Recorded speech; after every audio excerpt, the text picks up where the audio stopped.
makes my heart come alive. Suddenly brought to life when I met you. 1, 2, 3, jump!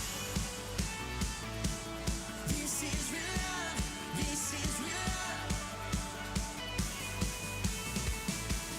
This is real love, this is real love. Oh.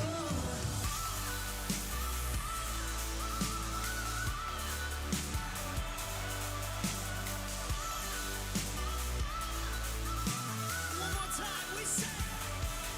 You're pulling me closer and closer, holding my heart till the very end. Jesus, I'm found in your freedom. This is real love, this is real love, this is real love.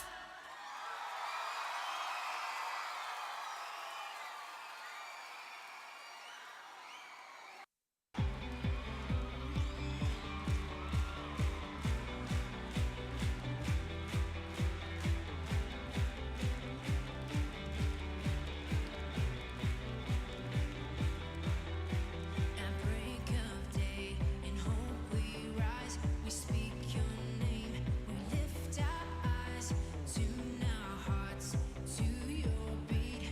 Where we walk, there you be. With fire in our eyes, our lives alight. Your love untamed, it's blazing out. The streets will glow forever bright. Your glory's breaking through the night. You will never fade away. Your love is here to stay by my side in my life, shining through me every day. You will never fade away. Your love is here to stay by my side in my life, shining through me every day.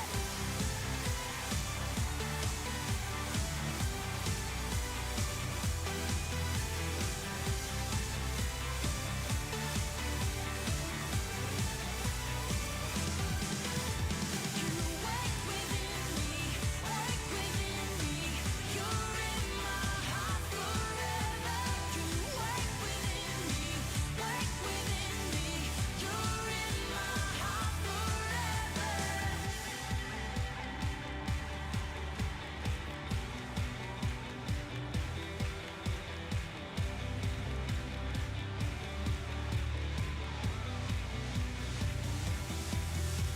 With fire in our eyes and lives alight, your love untamed, it's blazing out. The streets will glow forever bright. Your glory's breaking through the night. You will never fade away. Your love is here to stay by my side in my life, shining through me every day. You will never fade away. Your love is here to stay by my side in my life, shining through me every day.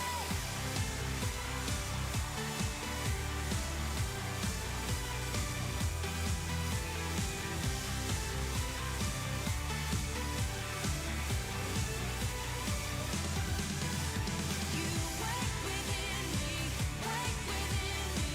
You're in my heart forever. You wake within me, wake within me. You're in my heart forever.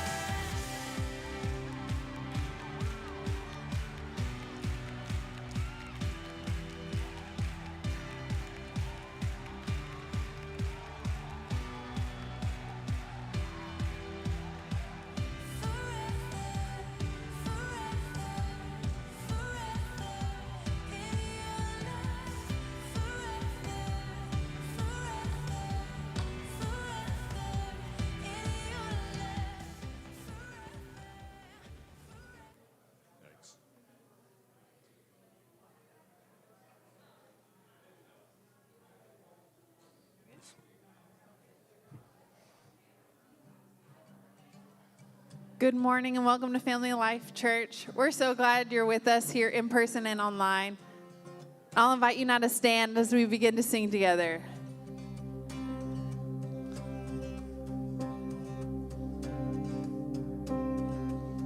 We worship the God who was. We worship the God who is. We worship the God who evermore will be. He opened prison doors. He parted the raging sea. My God.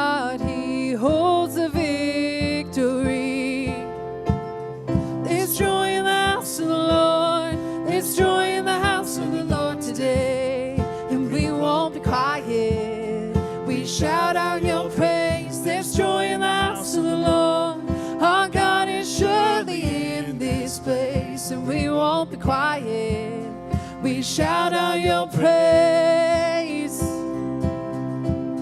We shout out your praise. Oh, we sing to the God who heals. We sing to the God who saves.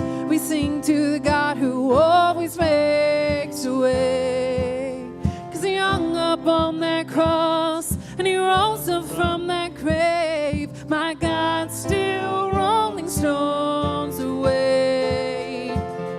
There's joy in the house of the Lord. There's joy in the house of the Lord today. And we won't be quiet. We shout out your praise. There's joy in the house of the Lord. Our God is surely in this place. And we won't be quiet. We shout out your praise. We shout out your praise. 'Cause we were the beggars, now we're royalty. We were the prisoners, now we're running free. We are forgiven, accepted, redeemed by his grace. Let the house of the Lord sing praise. We were the beggars, now we're royalty. And we were the prisoners, now we're running free. We are forgiven, accepted, redeemed by his grace.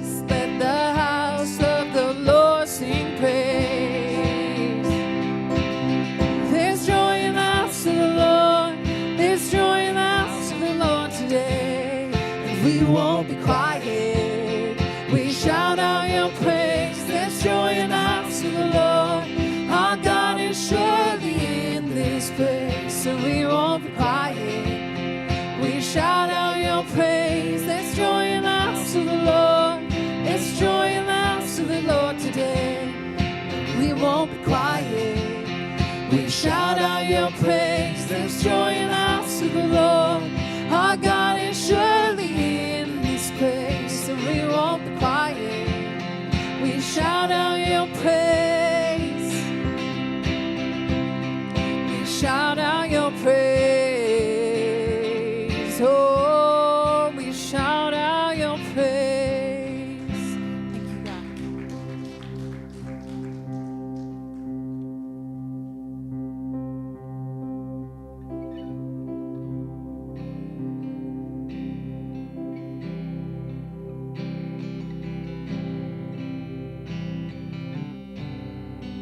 Christ is my firm foundation, the rock on which I stand when everything around me is shaken. And I've never been more glad, 'cause I put my faith in Jesus, 'cause he's never let me down. He's faithful through generations. So why would he fail now? He won't. He won't. And I still got joy in chaos. I've got peace that makes no sense, and I won't be going under. I'm not held by my own strength, 'cause I build my life on Jesus, 'cause he's never let me down. He's faithful in every season. So why would he fail now? He won't. He won't. He won't fail. He won't fail. He won't.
standing strong on you.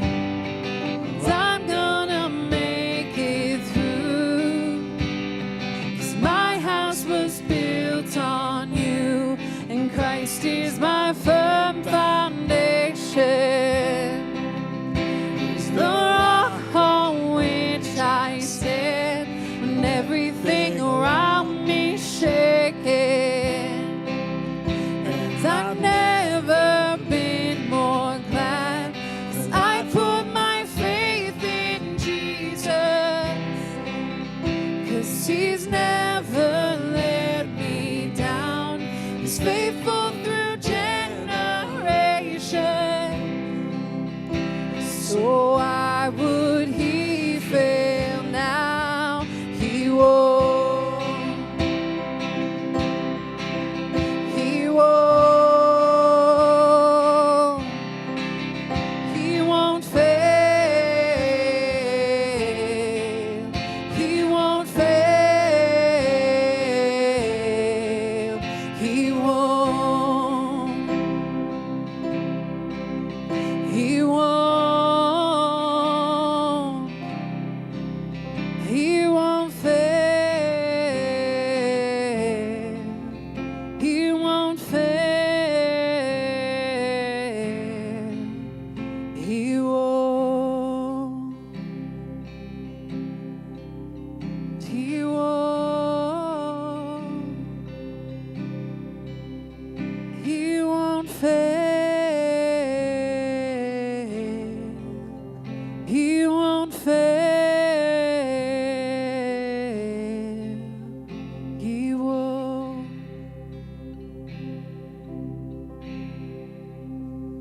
You're worthy of it all.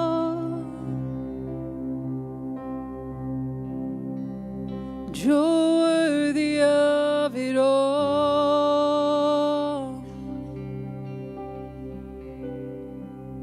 For from you are all things, and to you are all things, and you deserve the glory.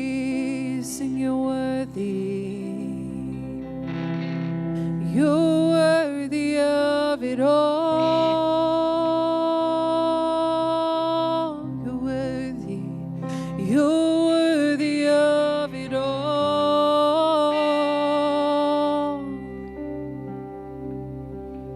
For from you are all things, and to you are all things, and you deserve the glory.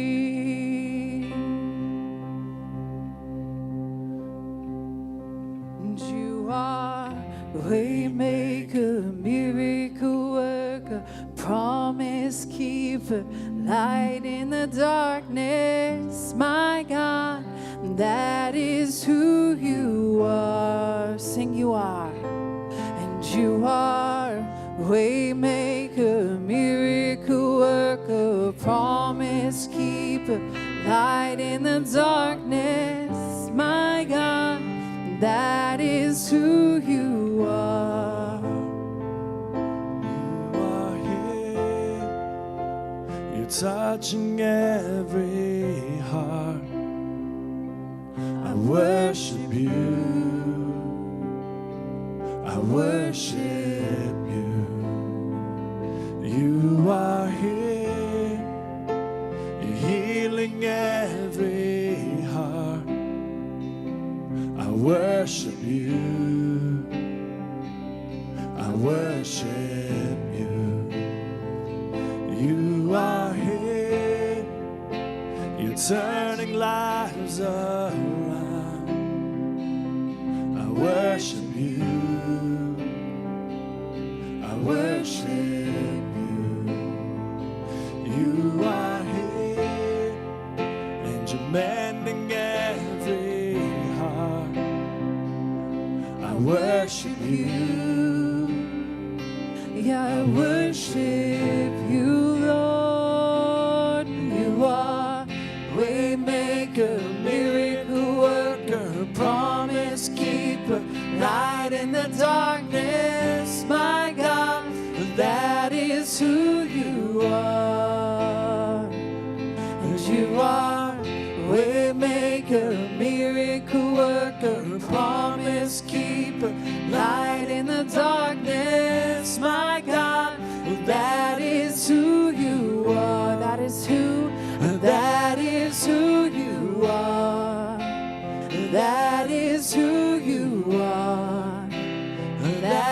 is who you are. That is who you are. Even when I don't see it, you're working. Even when I don't feel it, you're working. You never stop working. You never stop working. Even when I don't see it, you're working. Even when I don't feel it, you're working. You never stop working. You never stop working. Even when I don't see it, you're working. Even when I don't feel it, you're working. You never stop working. You never stop working. Waymaker, miracle worker, promise keeper, light in the darkness, my God. Well, that is who you are. Sing, you are, and you are. Waymaker, miracle worker, promise keeper, light in the darkness, my God. Well, that is who you are. That is who you are. That is who you are. That is who you are. That is who you are. You're worthy of it all. You're worthy of it all. For from you are all things, and to you are all things. You deserve the glory. Sing, you're worthy of it all. You're worthy, Lord. You're worthy of it all.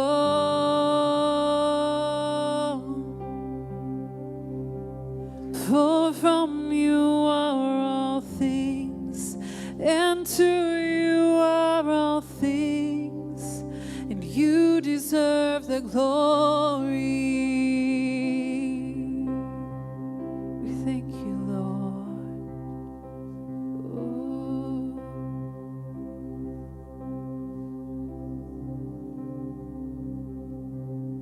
And Jesus, you make the darkness tremble. Jesus, you silence fear. Jesus, you make the darkness tremble. Jesus,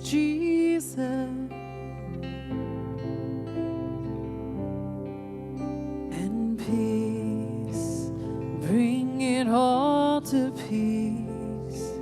The storm surrounding me, let it break at your name. Still, call the sea to still, the rage in me to still every wave at your name. And Jesus, you make the darkness tremble. Jesus, you silence fear. And Jesus, you make the darkness tremble. Jesus,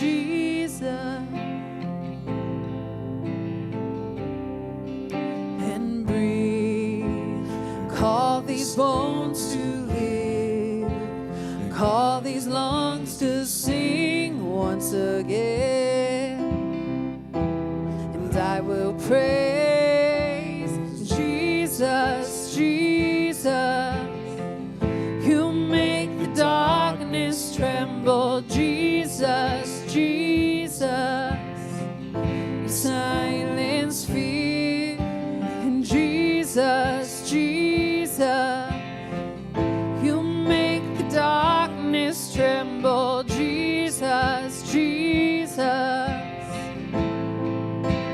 name. Your name is a light that the shadows can't deny. Your name cannot be overcome. Your name is a light forever lifted high. Your name cannot be overcome. Sing your name. Your name is a light that the shadows can't deny. Your name cannot be overcome. Your name is a light forever lifted high. Your name cannot be overcome. Sing Jesus. And Jesus, Jesus, you make the darkness tremble. Jesus, Jesus, you silence fear. And Jesus, Jesus, you make the darkness tremble. Jesus, Jesus. And Jesus, Jesus, you make the darkness tremble. Jesus, Jesus, you silence fear. And Jesus, Jesus, you make the darkness tremble. Jesus, Jesus. God, we thank you.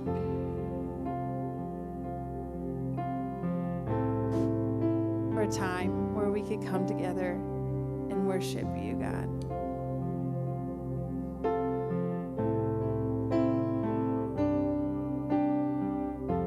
God, let us be sensitive to what you're trying to teach us. Let us be aware of the people that you want us to love, God. God, we thank you that even when we make mistakes and we lose sight, God, you're still there. And you bring us back and you remind us of your Son, Jesus. God, as we continue this morning, God, speak in our hearts, God. We thank you, Lord. Amen. You can be seated.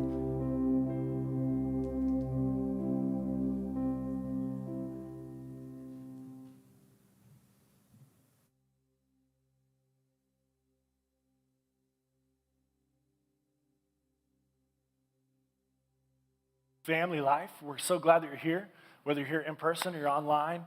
Thank you for joining us this morning. And I would love for you, if you're here in person, just take a moment and fill out that connection card that's located right there in front of you.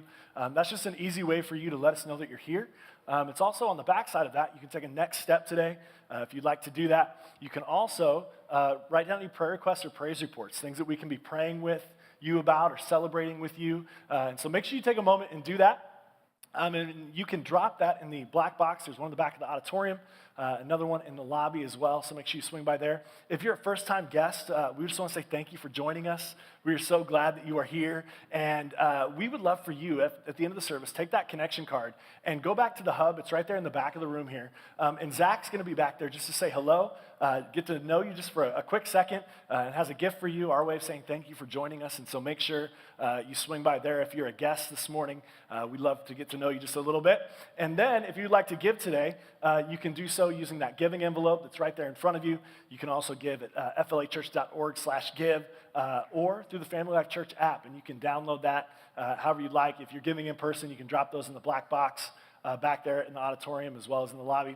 There's going to be a QR code that's going to pop up behind me. You can scan that. There's also different QR codes throughout the building that you can scan to kind of find out what's happening at Family Life. And there's a bunch of things that are taking place, whether it's groups that are meeting weekly, some are meeting on a month, different events that are happening. And so make sure you take a moment and stay connected. And that's the easiest way to scan that QR code.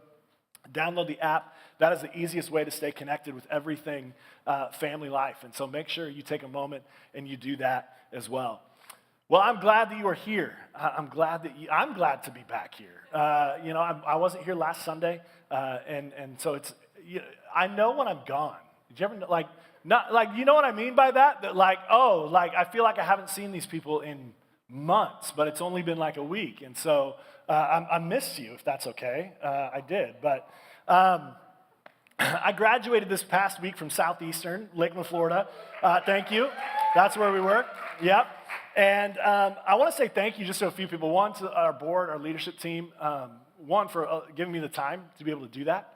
But also, when I ended up being gone quite a lot in that, our leadership team stepped up in incredible ways. So I'm grateful for them. And there's nothing more, when I started this program, especially kind of with some of our key leaders and key staff, they're like, okay, he's gone, what do we do? There's like nervousness. And now they're like, when are you leaving again? That's better for us. And so it's kind of nice, but thankful to you as well. After graduation, we took a mini vacation, and thank you for allowing us to do that and be a part of that. And so that was great. But we are continuing in our Believe the Impossible series, and our theme verse for this series has been a prayer by the Apostle Paul in Ephesians 3. And this is what he says. This is how he ends his prayer, and it is our theme in our prayer as well.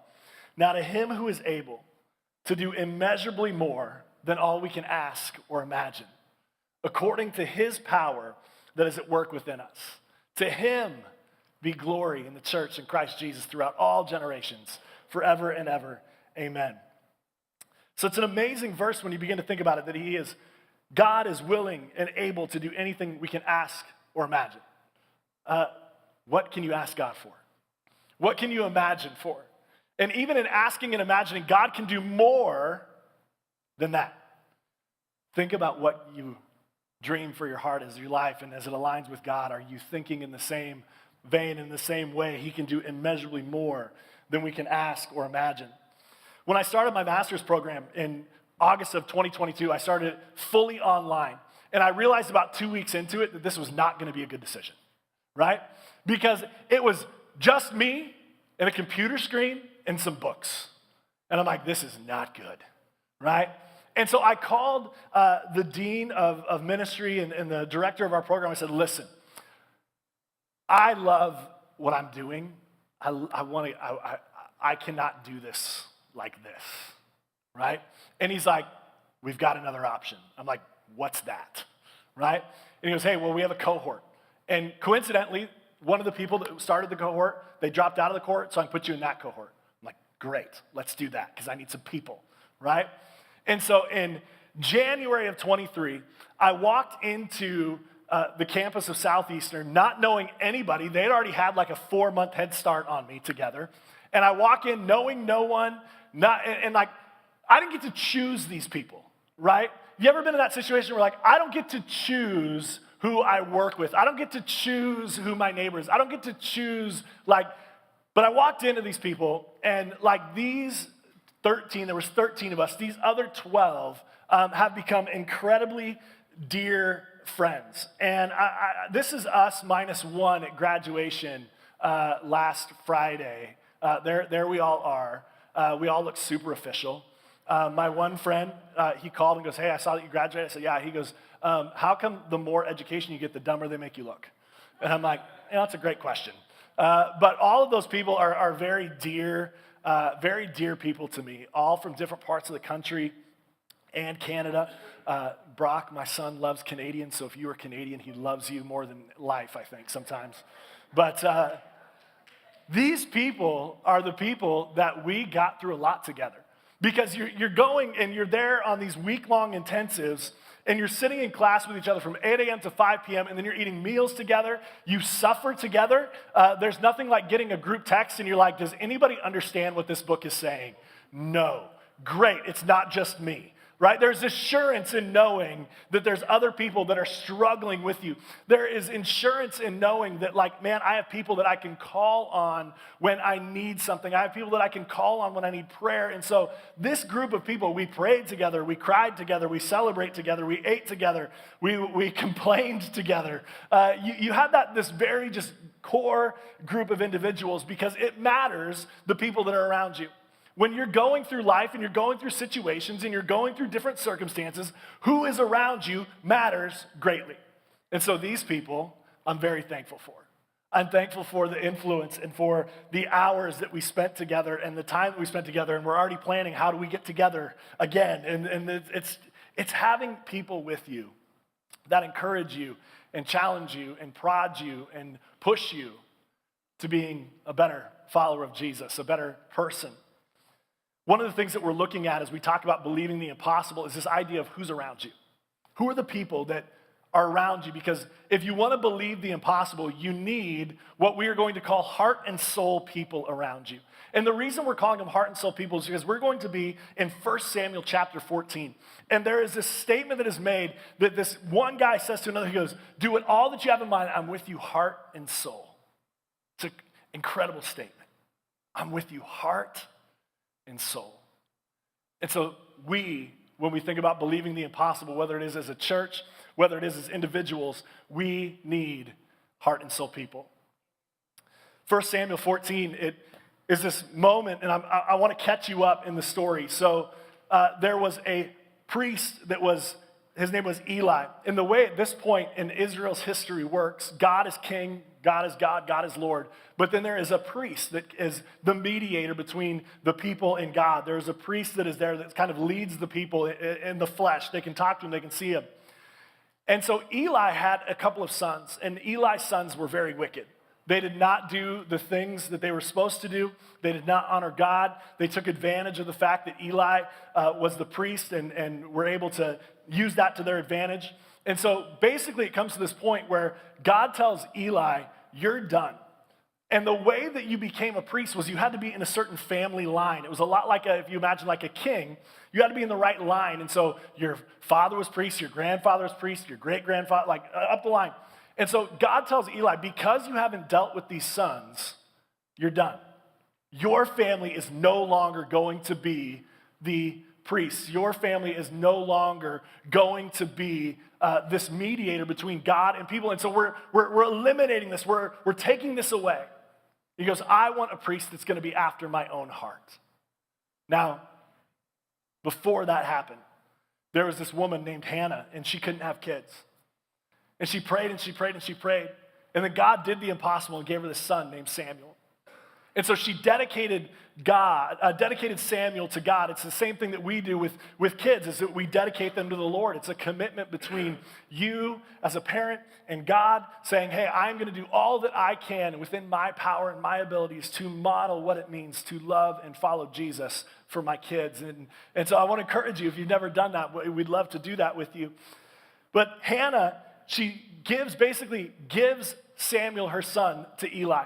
And Samuel now lives in the temple with Eli. And there comes this point where Samuel is a young kid, and he hears someone call his name. And so he goes into Eli and goes, hey, what do you need? And he goes, I didn't ask you. Okay, that's weird. So then he hears his name called again, and so he gets up and goes to Eli and goes, hey, you called me? He goes, I didn't call you. So he goes back to bed. Third time he hears his name called. And so imagine if you're a parent, when your kids are keep calling you, you're like, dear Lord, help me. So he gets up and he goes, what do you need? And Eli goes, I'm not calling you. And he goes, next time you hear your name called, I want you to say, speak, Lord, for your servant is listening. And so Samuel hears his name called and he says that, and God begins to lay out exactly how Samuel is going to be used by him, that he's going to be this prophet, that he's going to be this leader of Israel. And so Samuel grows into that as Eli's role diminishes. As Eli's family gets torn apart and taken away and is no longer the priest, Samuel now is the priest. And so here comes the problem, though. The Israelites, they are not the smartest group of people together, because they've struggled throughout their time of being set free in Egypt. And now they see all these other nations around them, and they're like, you know what? We want a king just like them. And God's like, I am your king. And they're like, no, we want our own king. And so God says, fine, I will give you a king. And here's how it happens. There was a guy named Saul, and it says in Samuel that, 1 Samuel, that he was head and shoulders above everybody else. Good looking dude, big, strong guy. And God spoke to Samuel and said, hey, there's going to be a man from the tribe of Benjamin that's going to come to you. He's going to be the next king, the king of Israel. And you need to anoint him with oil, declare him as king, and tell him that his role and his assignment is to deliver my people from the Philistines, because I know that, and I've heard their cry, and so that is what he's supposed to do. See, the Philistines were kind of the biggest and baddest in the land at this point. And the Israelites weren't quite as big or powerful at everything, and there's all these enemies around, but the Philistines own everything. They are the world dominant power of this location. And so they are always picking at the Israelites. They're always beating them down. They're always just putting them in the gutter, like just a horrible relationship. This is just dynamic, it's hard. And so the people are always calling out to God, and so he says, okay, you're going to deliver my people from the Philistines. So Saul, the first thing he does is king. And there were people that were like, hey, we don't think Saul should be king.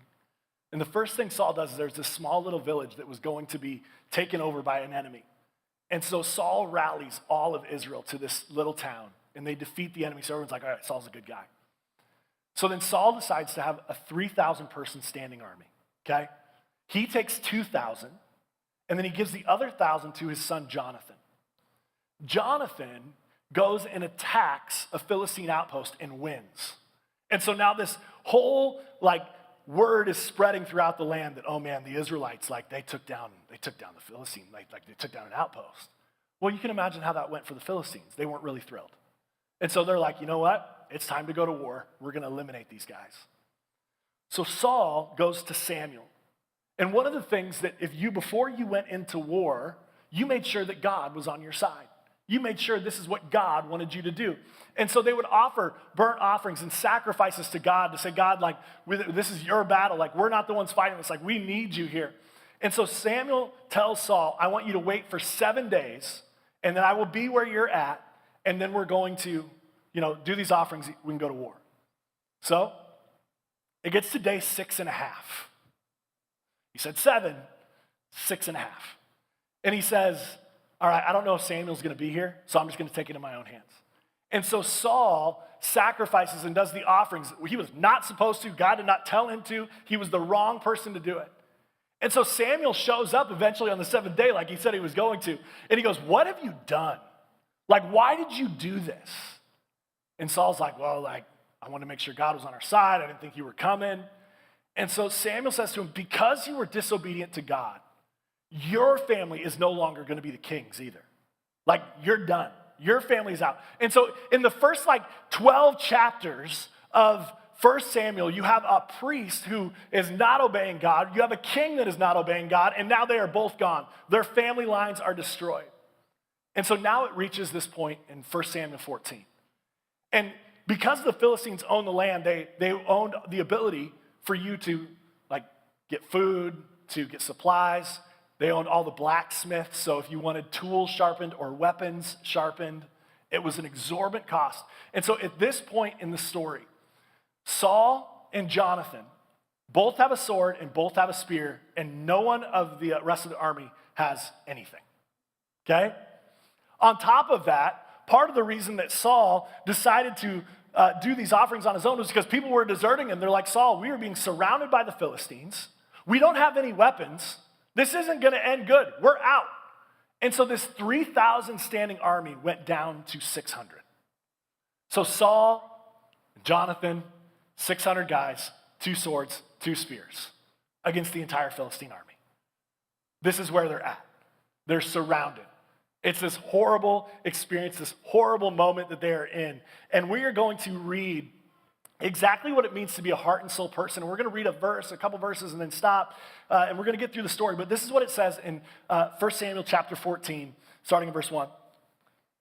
One day Jonathan, son of Saul, said to his young armor bearer, someone that carried his armor for him, come, let's go over to the Philistine outpost on the other side. but he didn't tell his father. Didn't tell his father. And so when we look at heart and soul people, okay, if you want to be a heart and soul person, if you need heart and soul people around you, these are the type of people you need. Heart and soul people are willing to go, okay? Heart and soul people are willing to go. Jonathan and the Israelites, they're facing an impossible situation. Jonathan knows that God has told his dad, who is the king, that you are going to deliver my people from the hand of the Philistines. But everything looks impossible. Everything looks like it can't happen. There's 600 of us. There's an entire Philistine army. We only have 2 swords and 2 spears. How are we going to defeat these people? We have people that are deserting us. Like, how is this going to happen? They're surrounded, and it's bad news. So Jonathan looks at the person that is like his right-hand man, his armor bearer, and says, hey, let's go. Let's just go. Let's see what happens. Like, let's go out. Let's not tell my dad, but let's go out. It's a bold plan. It's a daring plan. Might be a stupid plan. There's this missionary from the 1800s, Adoniram Judson. He was a Baptist missionary to Burma, now Myanmar. Originally, he and his wife intended to go preach in India. And when they arrived in India in 1812, basically the British East Indian Trade Company said, you cannot be here. You cannot evangelize to Hindus. We do not want you messing this up. And so they kicked them out of the country. So in 1813, he and his wife go to the country of Burma. And Judson, he knew Greek and Latin and Hebrew and English. He was very, very smart, very cultured, very well learned. And so he spent years learning the Burmese language.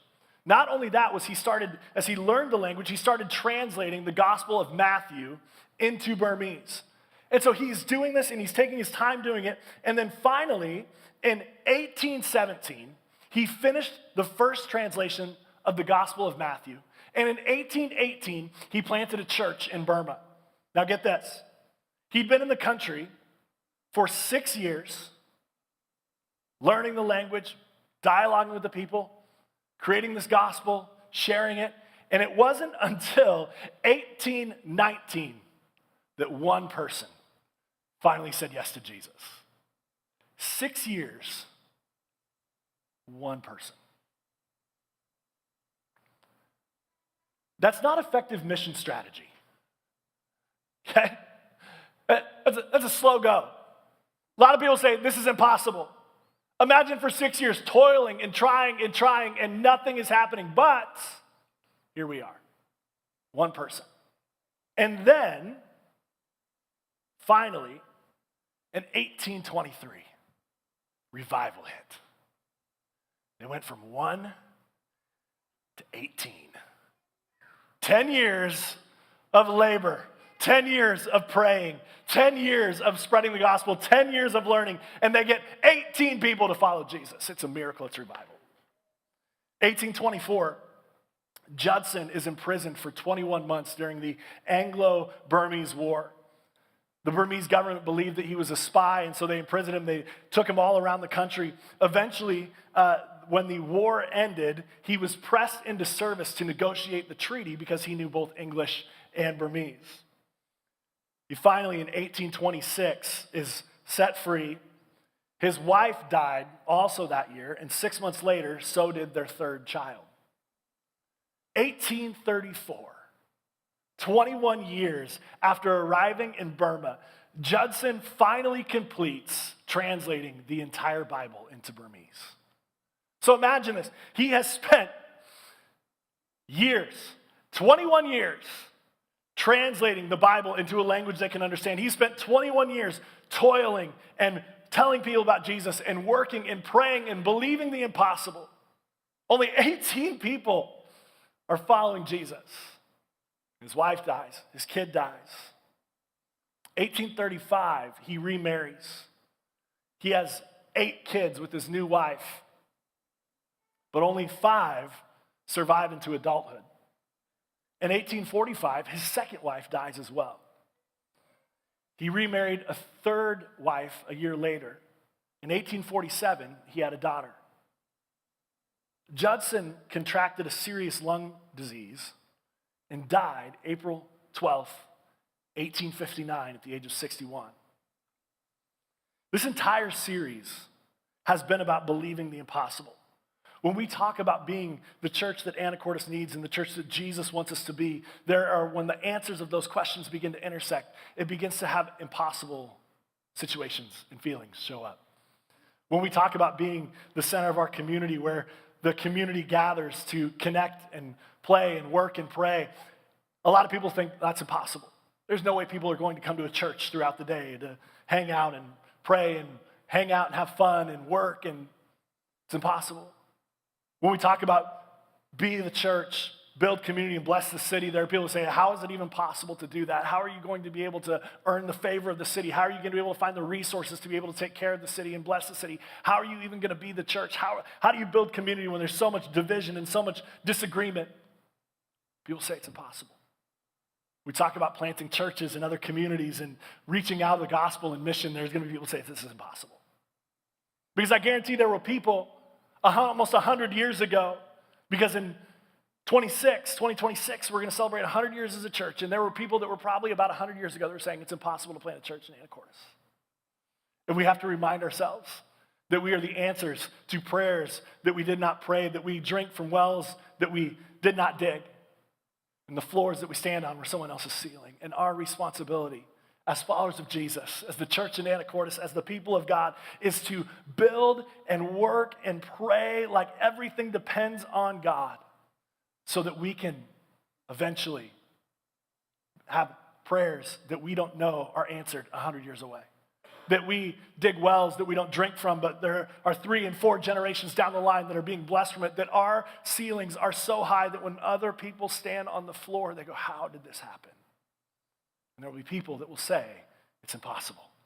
There will be people that say that no way that type of church can happen in Anacortes, that there's no way that is possible. And there was a lot of people that will say and said to Judson, it is impossible to reach people in Burma.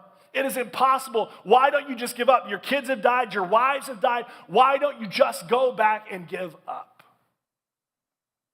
When he died, before he died, he said this in one of his journals. Blessed be to God that we live in these latter times, the latter times of the reign of darkness and imposture. Great is our privilege, precious our opportunity to cooperate with the Savior in the blessed work of enlarging and establishing his kingdom throughout the world. That's a man that believes the impossible. That's a man that was willing to go. He said, I don't matter what the case is, I don't matter what the cause is, I am willing to go forward. And so when he died in 1850, he had translated the entire Bible into Burmese, and over 100 churches had been started and planted, and over 8,000 people have chosen to follow Jesus. And Burma, Myanmar now, is 8.2% Christian because of the work that is contributed to Judson. You don't say something's impossible. It's impossible. But then when you realize that God is the God of the impossible, when you realize that he is the one doing the work, all we have to realize is that all we have to do is go. And then he takes it from there. And Judson didn't know how effective he was going to be. But here we are, hundreds of years later, saying because someone was willing to go and believe the impossible. Yes, it was hard. Yes, it was difficult. Yes, there were circumstances that broke your heart, but there was also joy and excitement and adventure because God was working. And you don't always see it. You don't always know it. But what heart and soul people are willing to do is they're the ones that are willing to go. Doesn't matter what the cost is. I'm willing to go. I'm willing to serve. I'm willing to do all that I can. So let me ask you this question. Are you willing to go? Maybe not to Myanmar. Maybe not to Burma. Are you willing to go to your family? Are you willing to go to your neighbor, coworker, friend? It's impossible. There's no way they will follow Jesus. I have a lot of impossible friends in my life. There's no way they follow Jesus until they started following Jesus. Because God's the God of the impossible. All we have to do is realize, as heart and soul people, we are to go. So Jonathan says, let's go. Let's go out over to the Philistine outpost on the other side, but he didn't tell his father. Saul was staying on the outskirts of Gibeah under a pomegranate tree in Migron. With him were about 600 men, among whom was Ahijah, who was wearing an ephod, who was the son of Ichabod's brother Ahitub, son of Phinehas, the son of Eli, the Lord's priest in Shiloh. No one was aware that Jonathan had left. So heart and soul people are willing to go. Heart and soul people are faith-filled people. Okay? Heart and soul people are faith-filled people. Why wouldn't Jonathan tell Saul of his plan? Right? He doesn't tell him because Saul would have been like, that's a dumb plan. Like, that's impossible. There's you and your armor bearer, and there's the entire Philistine army, and you think you're going to win? Did you hit your head? Can you not count? Like, do you think you're that good of a fighter? That is a dumb idea, Jonathan. So you can imagine why he did not tell his dad that he was going, because when you look at the situation, it feels impossible. It feels like it's nowhere that could happen. There's nowhere that they could win. Why would we do that, Jonathan? So he doesn't tell him. But I want you to notice the people that are around Jonathan and Saul. Because when Saul is sitting there, he has Ahijah with him. Ahijah is the great-grandson of Eli, the priest, who had already had his entire line eliminated. You're not supposed to be the priest. On top of that, Ahijah is wearing an ephod. It's this priestly vest that the priests were supposed to wear. And so Saul, who his kingdom and his reign and his family have been eliminated, this isn't happening anymore because you were disobeyed, is now hanging out with the priest and the family of the priest that did not obey. It's amazing how quickly dysfunction finds dysfunction. It's amazing how quickly impossible believers find other impossible believers. It's amazing how bitterness finds bitterness. It's amazing how gossip finds gossip. It's amazing how all of these different things, there's hurt and there's frustration, there's anger, there's all these different, it's amazing how quickly they can find each other. Because here are the people that have lost the grace of God, and now they are hanging out together. And heart and soul people are faith-filled people. And here is Saul with Ahijah sitting down with all these men under a pomegranate tree. They're like, this is great shade. We're not going anywhere. Like, everything around us is impossible. No one's coming down to attack us. Why don't we just stay here? It's fine. Saul and Ahijah are people that are sitting there going, it's impossible around us. That's an impossible ability to take them out. That's an impossible, like, statistically, we cannot win this war. So let's just stay where we are. I think when you look at the church in America as a whole, we have been called by Jesus, who made it very clear, go into all the world and preach the gospel. Teach these new followers to obey. Baptize them in the Father, Son, and the Holy Spirit. Teach them to obey all I've commanded. I'll be with you always to the end of the age. He said, you will be my witnesses in Jerusalem, Judea, Samaria, to the ends of the earth. It made it very clear that we are to go, but the church has stepped back and huddled and said, it is impossible for us to go. We are safer here. And Jesus said, go. But yet we would go, I don't know if Jesus wants us to go. It's not safe out there. The odds are against us. The culture's against us. It's not an us and them. It's doing what Jesus has told us to do, to go. Having the faith that even greatest odds, even when it feels like it's impossible, we have faith-filled people that are willing to go, that are willing to continue, that are willing to move forward. But look at what happens in this story as it continues in verse 4. On each side of the pass that Jonathan intended to cross to reach the Philistine outpost was a cliff. One was called Bozez and the other Sina. One cliff stood to the north toward Michmash, the other toward the south toward Geba. Jonathan said to his young armor bearer, come, let's go over to the outpost of those uncircumcised men. Perhaps the Lord will act in our behalf. Nothing can hinder the Lord from saving, whether by many or by few. Do all that you have in mind, his armor bearer said. Go ahead, I'm with you, heart and soul. It's a heart and soul person. Jonathan, let's go over there. Perhaps God will work on our behalf. There's not a lot of confidence in himself, but the confidence is in God. He's full of faith. He follows it with nothing can hinder the work of the Lord, whether by saving by many or by few. That's faith-filled living. It's saying it doesn't matter what the odds are or what the possibilities are. Even though it looks impossible, nothing can hinder God. He's the God of the impossible. We need more Jonathan in us and a lot less Saul. We need more Jonathan that whether it is by many or by few, God can do it. Or we can be Saul that sit back. But his armor bearer too says, do all that you have in mind. I'm with you, heart and soul. That statement, heart and soul, it literally comes from the purpose and will of my life. It is everything in me. And so he says to Jonathan, everything that I am, everything that I believe, all of me, I'm with you. What if that's how the people of God are supposed to be? What if that's how faith-filled people that are heart and soul people are saying to others around them, I'm with you heart and soul, regardless of the circumstances, regardless of the situation, regardless of what it seems like or what is possible and impossible, I'm with you heart and soul. Maybe that's exactly who we are to be. But it's more than just being a faith-filled person. It's deeper than just having faith because it also shapes how you view God. Our view of God is directly correlated to the steps of faith that we take. How you view God is directly correlated to the steps of faith that you take. Because here is Saul, who has been told by Samuel, by God, to go. You are going to deliver the Israelites from the hand of the Philistines, and he is sitting back going, I don't think that's possible.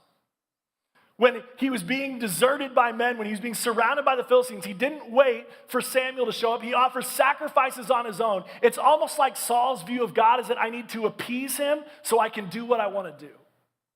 And how often is that our view of God?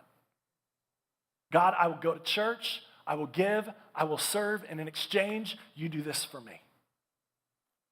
Our view of God is transactional. But then you have Jonathan. Jonathan sees God as the God that cannot be hindered despite what he's working with. Some of you just need to write that down. Some of us feel like there's no way that God will use me because of X, Y, and Z. There's no way that God listens. There's no way that God cares. There's no way, like, do you see what I'm facing? Do you see what I'm going through? Do you see what I've done? Some of y'all need to realize, whether it is by many or by few, nothing can hinder the Lord and his plan. And if nothing can hinder the Lord and his plan, regardless of what he is working with, he can use you as well.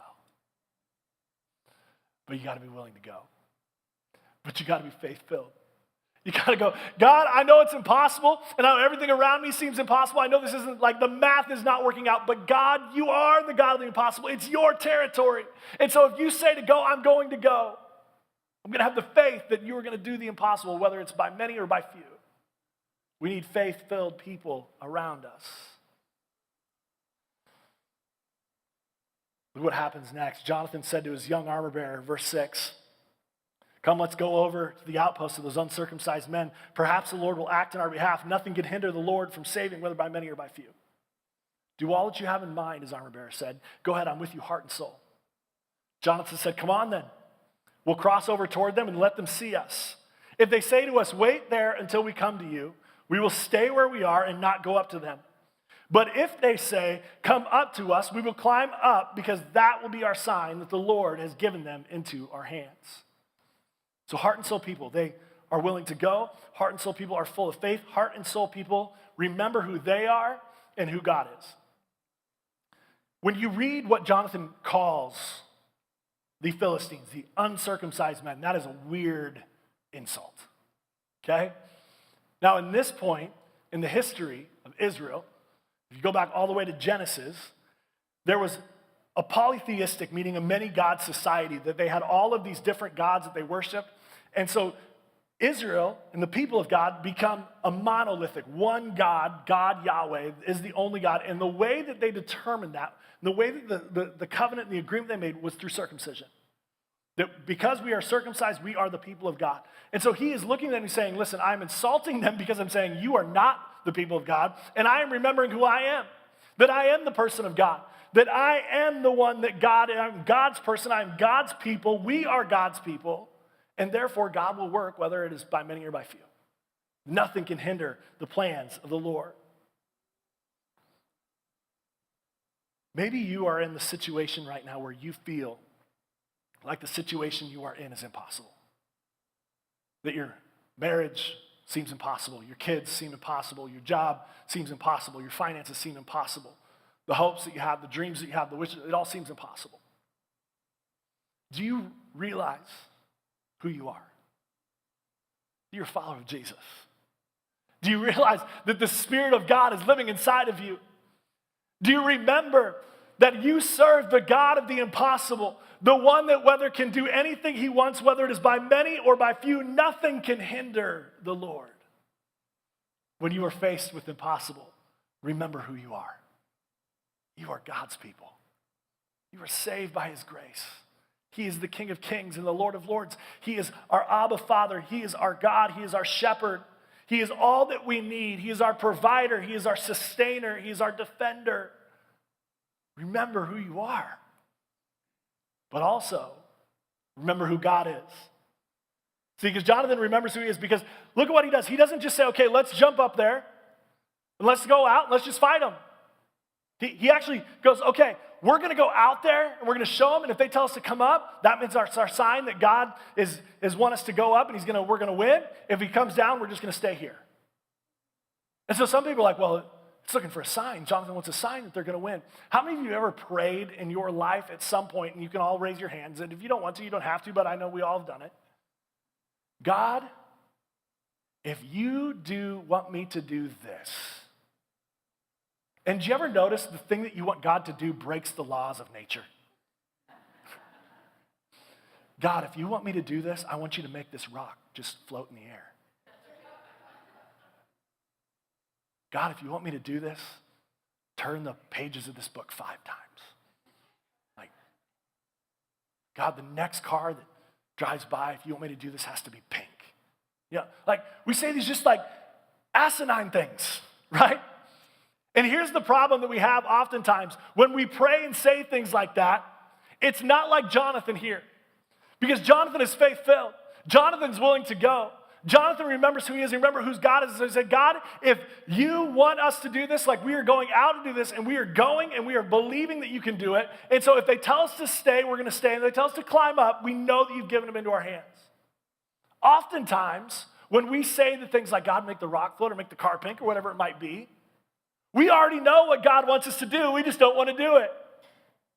We go, God, I know that you want me to go and do that. I know that's what you're telling me, but really I don't want to. And so will you give me a defy the laws of nature miracle so that I don't have to do that? And then when God doesn't defy the law of nature for us, we go, oh yeah, well, I knew he didn't want me to. Really? Jonathan knows who God is. Whether it is by many or by few, nothing will hinder the Lord. And so Jonathan remembers who God is. He remembers that he is the God that already told the Israelites that Saul was to lead the people out from the hand of the Philistines. He knows and he has seen God do the impossible. He's heard the stories of God doing the impossible. He has people around him that have seen God do the impossible. And so he goes out not in saying, okay, well, I'm just going to take him on and see what happens. He says, listen, I understand and I believe in faith that God is the God of the impossible, but God, I also want to have a holy fear about you. I don't just want to jump out there and go, all right, let's go. This is no big deal. It's God of the impossible. Let's go. Because even when you get in the New Testament, Jesus says, if you want to follow me, you better count the cost before you do it. And so Jonathan is here saying, God, if this is you, I believe you are the God of the impossible. I'm full of faith that you can do anything, that nothing will hinder you, and I am gone, I'm willing to go. And so if this is you, tell him to make us climb up. Tell him to make us come up there. Jonathan remembers who he is, that he is a child of God, that he is the person of God. He also remembers who God is. So it continues in verse 11. So both of them showed themselves to the Philistine outpost. Look, said the Philistines, the Hebrews are crawling out of their holes. The men of the outpost shouted to Jonathan, his armor bearer, come up to us and we will teach you a lesson. So Jonathan said to his armor bearer, climb up after me. The Lord has given them into the hand of Israel. Jonathan climbed up using his hands and feet, with his armor bearer right behind him. The Philistines fell before Jonathan and his armor bearer, followed and killed behind him. In the first attack, Jonathan and his armor bearer killed some 20 men in an area of about half an acre. The face of the cliff on the left meant shiny because it was always in the sun. It was a steep, difficult cliff to climb. The one on the right meant thorns because there were so many thorns and thistles and bushes there that it made it very hard to climb. And so by Jonathan saying, listen, let's show ourselves and let's see if they tell us to climb up. They tell us to climb up, we know God's done it. He's already facing an impossible situation with the Philistines. And then he says, let's have an even more impossible situation. Let's tell them that they tell us to climb to them. Let's climb this impossible face of this rock. Let's either go up the rock or let's go up and go through the bushes and we're going to get all cut up and gross and like it's going to hurt. That's when we know. So they see him and they go, in tow. God begins to move. God begins to work on their behalf.